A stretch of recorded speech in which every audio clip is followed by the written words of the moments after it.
Kadziweze wiiki 2 bukya kitonge Kinema kitandika ekikwekweto okujja abantu abeesenza mu lutobazi lw'omu Lubigi mu bitundu by'e Nansana mu disitulikiti y'e Wakiso. Era ennyumba ne bizinesi z'abantu bangi zirabiddwako nga zirugenze mu kikwekweto kino.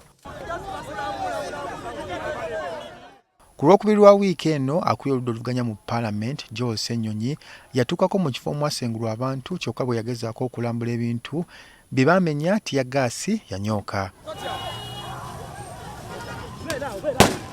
Mu lutuula lwa Parliament olunaku lw'eggulo Sipiika wa Parliament Anita Among yavuddeyo n'avumirira ekikolwa kya poliisi okuba akuli oludda oluvuganya tiyagaasi ng'akola emirimu gye.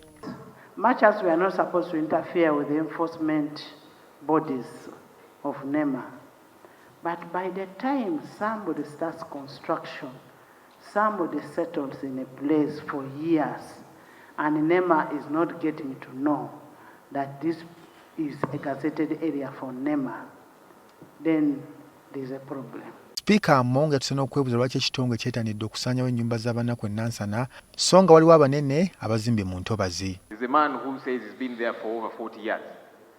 People have constructed huge structures and government is watching and does nothing about it. And they settle there for years. And then you wake up now. Why? Help us understand. Was government sleeping on the job and now all of a sudden has woken up? And selective implementation. I wouldn't mind the issue of the police station. But there are places where malls are, and you know this is a what? A wetland. There are malls. You get it, eh? Kati Minisita omubeezi ow'eby'obutonde Beatrice Anywa ategeezezza ng'ebikolebwa mu Lubigi byonna bwe biri mu mateeka. My take is that I think because of the law we all agreed on to, the three arms of government and in the know that this law of protecting the wetlands must be enforced and enforced by the presidential directive. We should all join hands and support NEMA to do their work. We shouldn't be threatened.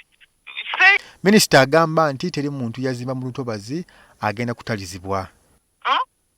But the fact, the bottom line is that all of them are going to be evicted. We are starting from somewhere, but everybody is going to be evicted. Okay.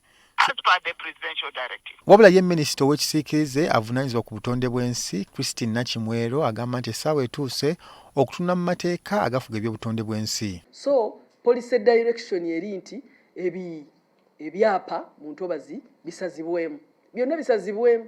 Naye omuntu alina ekyapa asuubira agenda kuteekamu ky'ayagala aguze ab'ebibanja. Tukole tu reviewing policy eno bwe tumala budget y'okulawuna tugyongeremu amaanyi. Ayagala n'abantu abafiiriddwa ebyabwe mu Lubigi basasulwe. NEMA yavuddeyo n'etegeeza ng'okumenya abeesenza mu ntobazi bwe kutagenda kuyimirizibwa. Raymond Tamale, NTV Akawungezi.